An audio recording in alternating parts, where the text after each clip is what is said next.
ಕೃಷ್ಣ. ಎಲ್ಲರಿಗೂ ದಂಡವತ್ ಪ್ರಣಾಮ್. ಇವತ್ತಿನ ಪ್ರಾತಃಪಾಕ ಶಾಲೆಯಲ್ಲಿ ಮಾಡ್ತಿರುವಂಥ ಆಹಾರದ ಪದಾರ್ಥ ಏನಂದರೆ ಸಾಬುದಾನಿ ದೋಸೆ. ಸಾಬುದಾನಿ ದೋಸೆಗೆ ಒರೆಯಕ್ಕಿ, ಸಾಬುದಾನಿ ಮತ್ತು ಜೀರಿಗೆ, ಕ್ಯಾರೆಟ್ ತುರಿ, ಹಸಿಮೆಣಸಿನ್ಕಾಯಿ ಇದೆಲ್ಲ ಬೇಕು. ಆಮೇಲೆ ಹೇಳ್ತಾ ಮಾಡ್ತಾ ನಿಮಗೆಲ್ಲ ಪದಾರ್ಥ ಹೇಳ್ತೀನಿ. ಇವಾಗ ಒರೆಯಕ್ಕಿ, ಒರೆಯಕ್ಕಿ ಅಂತಾರೆ, ನಿಮಗೆಲ್ಲರಿಗೂ ಈಗಾಗಲೇ ಗೊತ್ತಿರುತ್ತೆ. ಒರೆಯಕ್ಕಿ ಈ ಗ್ಲಾಸಲ್ಲಿ ತೊಗೊಳ್ತಾ ಇದ್ದೀನಿ. ಈ ಗ್ಲಾಸಲ್ಲಿ ಅರ್ಧ ಗ್ಲಾಸ್ ಒರೆಯಕ್ಕಿ, ಸಾಬುದಾನಿ 2 ಗ್ಲಾಸ್. ಈ ಗ್ಲಾಸಿಂದ 2 ಗ್ಲಾಸ್ ಸಾಬುದಾನಿ, ಅರ್ಧ ಗ್ಲಾಸ್ ಒರೆಯಕ್ಕಿ. ಇಷ್ಟೇ ತೊಗೋಬೇಕು, ಇದು ಕರೆಕ್ಟ್ ತೊಗೋಬೇಕು. ಅಕ್ಕಿ ಏನಾದರೂ ಹೆಚ್ಚು ಹಾಕಿದರೆ ಅದು ದೋಸೆ ಬಿರುಸಾಗಿ ಬರುತ್ತೆ. ಸಾಬುದಾನಿ ಇದನ್ನು ನಿನ್ನೆನೇ ನೆನೆಸಿಟ್ಟಿದ್ದೀನಿ.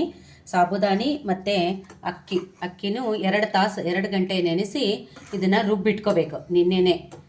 ಇವತ್ತು ಮಾಡಬೇಕಂದ್ರೆ ನಾವು ನಿನ್ನೆ 4 ಗಂಟೆಗೆ ಹಾಕಿ 6 ಗಂಟೆಗೆ ರುಬ್ಬಿಟ್ರೆ ಆಗುತ್ತೆ. ಸ್ವಲ್ಪ ಹೆಚ್ಚು ಕಡಿಮೆ ನಿಮ್ಗೆ ಗೊತ್ತಿರುತ್ತಲ್ಲ, ಇವಾಗ ದೋಸೆ ಮಾಡೋರಿಗೆ ಅದು ದೋಸೆ ಮಾಡ್ತೀವಲ್ಲ ನಾವು ಯಾವಾಗಲೂ, ಹಾಗೆ ಇದು ಅಕ್ಕಿ ನೆನೆ ಹಾಕಿ ಇವಾಗ ರುಬ್ಬಬೇಕು.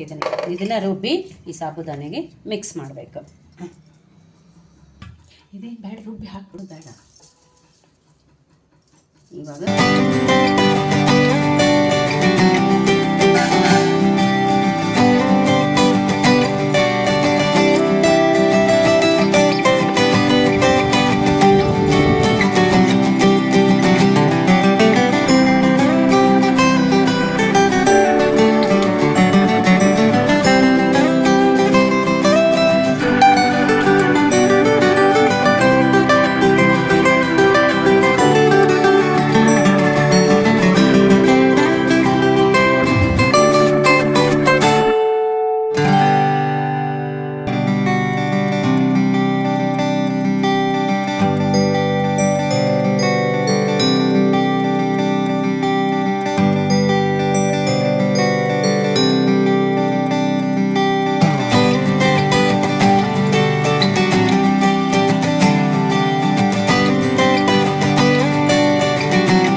ನೆನೆಸಿ ಇದನ್ನು ರುಬ್ಬಿದ್ದು ನಿನ್ನೆ ದಿವಸನೇ ನಾವು ಇವತ್ತು ಮಾಡ್ಬೇಕಂದ್ರೆ ನಿನ್ನೆ ಸಾಯಂಕಾಲ ಇದನ್ನು 2 ತಾಸು ನೆನೆಸಿ ರುಬ್ಬಿಡಬೇಕು.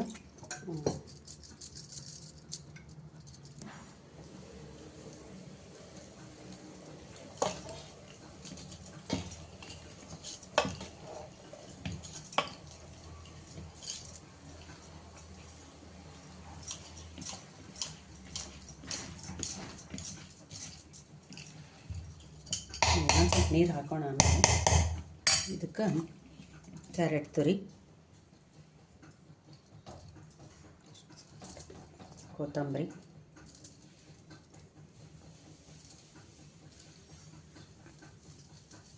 ಕರಿಬೇವು, ಮೆಣಸಿನ್ಕಾಯಿ, ಹಸಿಮೆಣಸಿನ್ಕಾಯಿ ಹೆಚ್ಚಿದ್ದು ಎಲ್ಲವನ್ನು ಸಣ್ಣಗೆ ಹೆಚ್ಕೋಬೇಕು. ಆಮೇಲೆ ಒಂದು ಸ್ವಲ್ಪ ಜೀರಿಗೆ,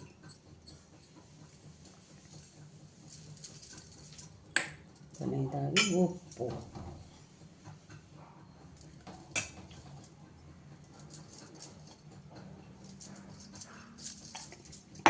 ಇಷ್ಟನ್ನು ಹಾಕಿ